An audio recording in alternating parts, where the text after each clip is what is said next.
প্রিয় দর্শক, ভাবুন তো একবার, আপনি কারো সাথে শান্তি আলোচনা করতে বসেছেন, চা খাচ্ছেন, হাসছেন, আর ঠিক টেবিলের নিচ দিয়ে সে আপনার পায়ে একটা লোডেড বন্দুক ঠেকিয়ে রেখেছে। আপনি কি করবেন? চা শেষ করবেন, নাকি টেবিলটাই উল্টে দেবেন? আজ ঠিক এই মুহূর্তটায় মধ্যপ্রাচ্যের রাজনীতিতে এই ঘটনাটাই ঘটছে। একদিকে ওমানে আমেরিকা আর ইরানের টপ সিক্রেট মিটিং শেষ হয়েছে, আর ঠিক তার পরপরই ডোনাল্ড ট্রাম্প এমন একটা কাগজে সই করলেন যেটা শুধু ইরান নয়, পুরো বিশ্ব বাণিজ্যের মেরুদণ্ড ভেঙে দিতে পারে। সবাই ভাবছে যুদ্ধ হবে কি হবে না, কিন্তু আসল খেলাটা যে যুদ্ধের ময়দানে নয়, বরং ব্যাংকের লকারে আর তেলের ড্রামে হচ্ছে, সেটা কজন জানে? আজ 8ই ফেব্রুয়ারি 2026, ইরানের গলার কাছে নতুন একটা ফাঁস পড়ানো হয়েছে।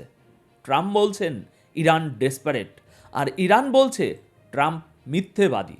তাহলে আসল সত্যটা কে বলছে? আর কেন আমি বলছি সামনের 7টা দিন পুরো পৃথিবীর জন্য ভয়ঙ্কর হতে চলেছে? আজকের প্রথম বড় ব্রেকিং, আলোচনার টেবিলে বন্দুক। ডোনাল্ড ট্রাম্প ইরানের উপর নতুন করে একটা ভয়াবহ ট্যারিফ অস্ত্র প্রয়োগ করেছেন। সোজা কথা, ইরানের সাথে যেই ব্যবসা করবে তাকেই 25% এক্সট্রা ট্যাক্স দিতে হবে। অর্থাৎ মারব ইরানকে, কিন্তু ব্যথা পাবে চীন আর রাশিয়া। দ্বিতীয় খবর, যা অত্যন্ত ইন্টারেস্টিং, সাইকোলজিক্যাল ওয়ারফেয়ার। ট্রাম্প দাবি করছেন ইরান নাকি ডিল করার জন্য ছটপট ছটপট করছে, তারা বেতাব হয়ে আছে। কিন্তু ইরান পাল্টা ট্রাম্পকে মুখের উপর মিথ্যেবাদী বলে দিয়েছে।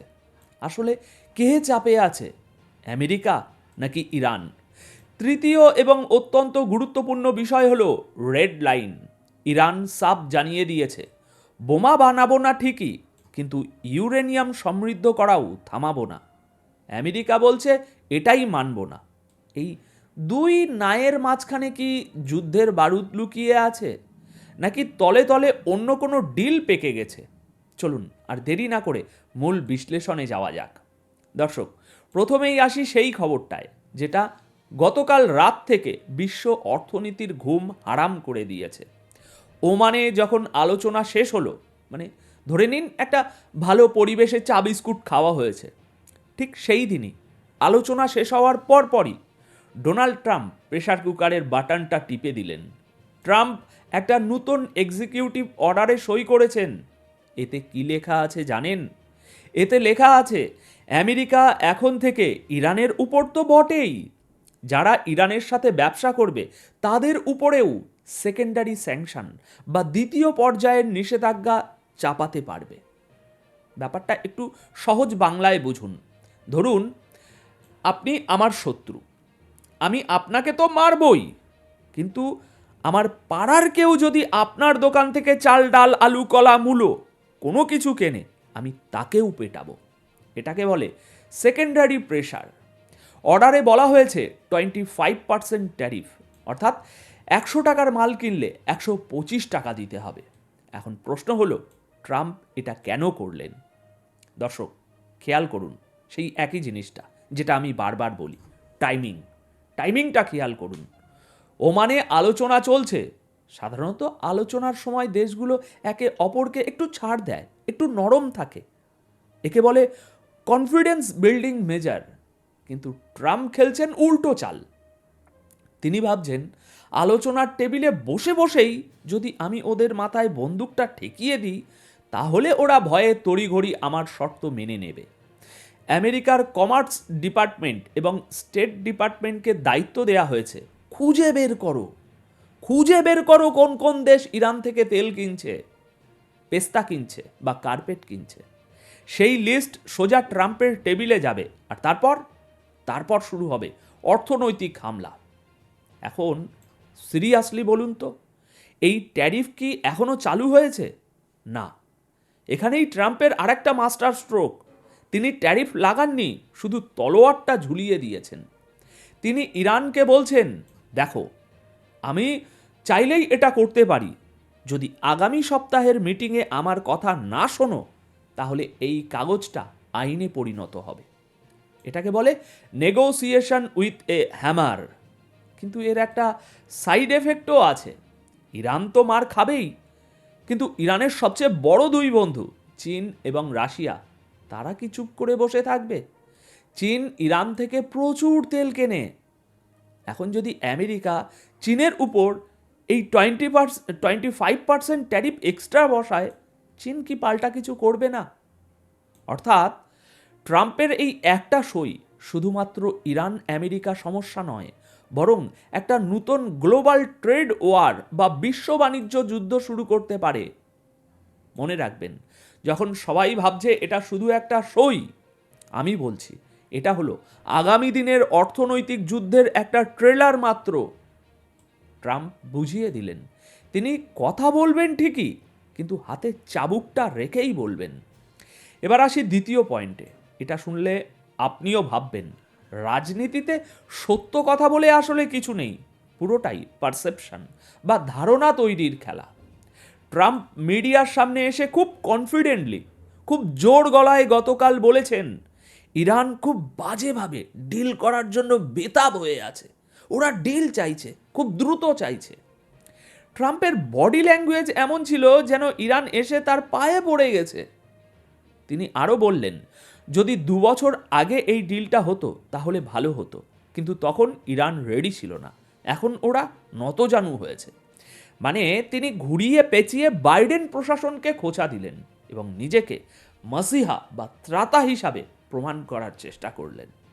তিনি এটাও মনে করিয়ে দিলেন যে যদি ডিল না হয় তবে হেভি কনসিকুয়েন্সেস বা ভয়াবহ পরিণাম ভোগ করতে হবে।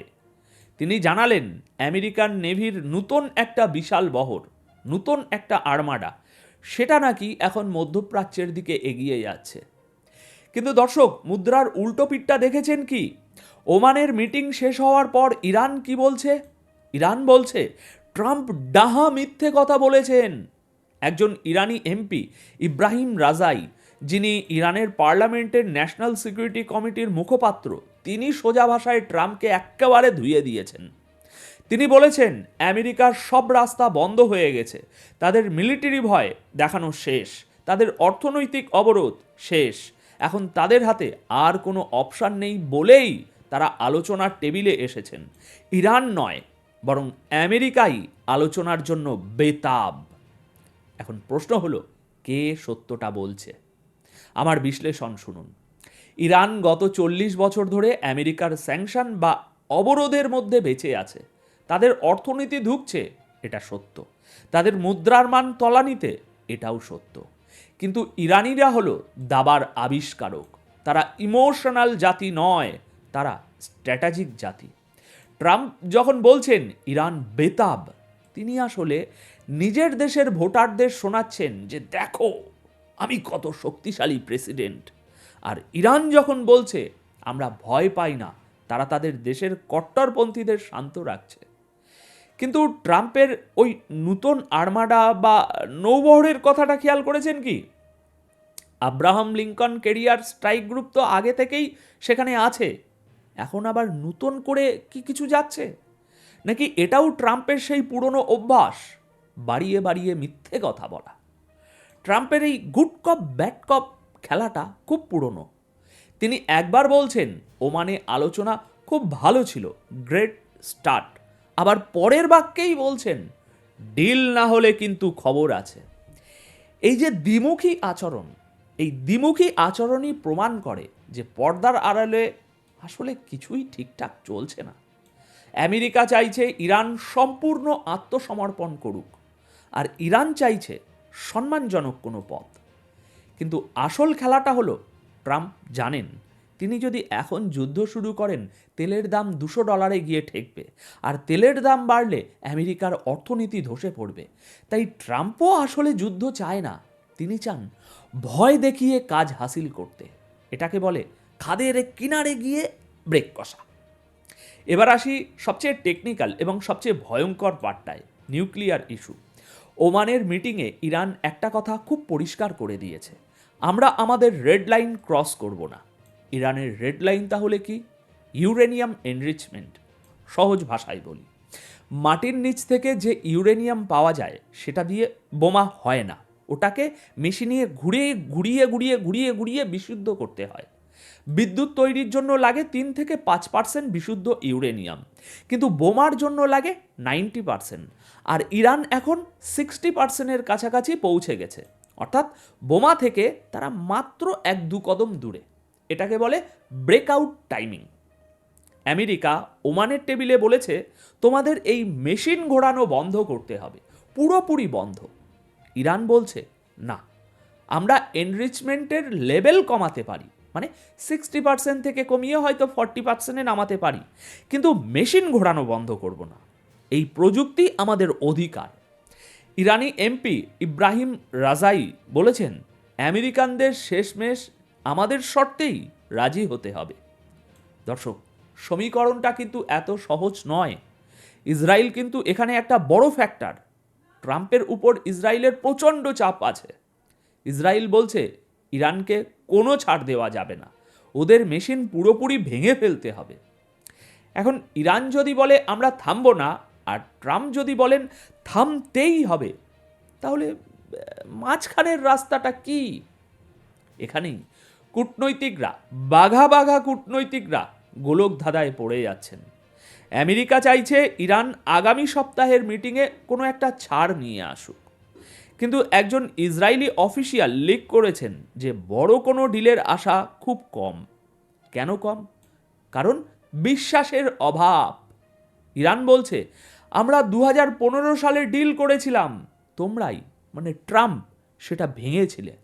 এখন আবার ডিল করলে যে 6 মাস পর ভাঙবে না, তার গ্যারেন্টি কি? এই গ্যারেন্টি ট্রাম্প দিতে পারবেন না, কারণ আমেরিকান রাজনীতি এখন এতটাই অস্থির, যা আজ সত্য কাল তা মিথ্যে। তাই ইরান এখন ক্যাশ পেমেন্ট চাইছে, মানে আগে স্যাংশন তোলো, তারপর আমরা মেশিন স্লো করব। আর ট্রাম্প চাইছেন ক্রেডিট, আগে মেশিন বন্ধ করো, তারপর ভাববো স্যাংশন তুলব কিনা। এই আগে কে করবে, এই ইগো বা জেদটাই এখন মধ্যপ্রাচ্যকে বারুদের স্তূপের উপর বসিয়ে রেখেছে। দর্শক, এবার আপনাদের সাথে একটু বন্ধুর মতো কথা বলি। আমি দায়িত্ব নিয়ে আপনাদের জানাচ্ছি, এই মুহূর্তে এখনো পর্যন্ত আমেরিকা বা ইরানের মধ্যে কোনো যুদ্ধ শুরু হয়নি, কেউ কারোর ওপর বোমা ফেলেনি। ওমানে আলোচনা হয়েছে, শেষ হয়নি। আগামী সপ্তাহে আবার আলোচনা হবে। এই মুহূর্তে কাইনেটিক ওয়ার বা অস্ত্রের যুদ্ধ হচ্ছে না, যা হচ্ছে তা হলো ইকোনমিক ওয়ার বা অর্থনৈতিক যুদ্ধ এবং স্নায়ু যুদ্ধ। ট্রাম্পের হুমকি, ইরানের পাল্টা হুঙ্কার, এগুলো সবই নেগোসিয়েশন টেবিলের দর কষাকষি। অনেকটা ওই আমরা যেমন বাজারে গিয়ে মাছ দরাদরি করি ওরকম। বিক্রেতা 1000 টাকা চাইবে, আপনি 500 বলবেন, শেষমেশ 700 টাকায় রফা হবে। এখানেও তাই হচ্ছে। তবে এখানে কারেন্সি টাকা নয়, কারেন্সি হলো ইউরেনিয়াম আর স্যাংশন। তাই বেশি উত্তেজিত হবেন না। পরিস্থিতি উত্তপ্ত, কিন্তু এখনও নিয়ন্ত্রণের বাইরে যায়নি। আগামী সপ্তাহটা আমি আবারও বলছি, অত্যন্ত ক্রিটিক্যাল। ওমানে যদি দ্বিতীয় দফার মিটিং ফেল করে আর ট্রাম্প যদি সত্যি ওই 25% ট্যারিফ কার্যকর করে দেন, তাহলে আমরা এক নতুন জিওপলিটিক্যাল ঝড়ের মুখোমুখি হব। আমার ব্যক্তিগত মতামত জানতে চান? আমি মনে করি ট্রাম্প একজন ব্যবসায়ী, তিনি যুদ্ধ চান না, তিনি ডিল চান। কিন্তু সেই ডিলটা তিনি নিজের ইগো স্যাটিসফাই করাতে চান। আর ইরান শুধু টিকে থাকতে চায়। এখন প্রশ্ন হলো, আপনার কি মনে হয়, ইরান কি শেষ পর্যন্ত ট্রাম্পের এই ট্যারিফের চাপে নতি স্বীকার করবে, নাকি তারা তাদের পারমাণবিক কর্মসূচি চালিয়ে গিয়ে আমেরিকাকে যুদ্ধের চ্যালেঞ্জ জানাবে? নিচে কমেন্ট বক্সে আমাকে জানান। আমি আপনাদের মতামত পড়তে খুব ভালোবাসি। দেখি আপনাদের জিওপলিটিক্যাল সেন্স কি বলে। আর ভিডিওটা যদি আপনাদের পছন্দ হয়ে থাকে তাহলে প্লিজ একটা লাইক দেবেন এবং কমেন্ট বক্সে আপনাদের মতামত অবশ্যই জানিয়ে যাবেন। তাহলে দেখা হচ্ছে পরবর্তী ভিডিওতে নতুন কোনো আপডেট নিয়ে। ততক্ষণ পর্যন্ত চোখ খোলা রাখুন, কারণ পৃথিবীটা কিন্তু মোটেও শান্ত নেই। ধন্যবাদ আপনাদের সকলকে।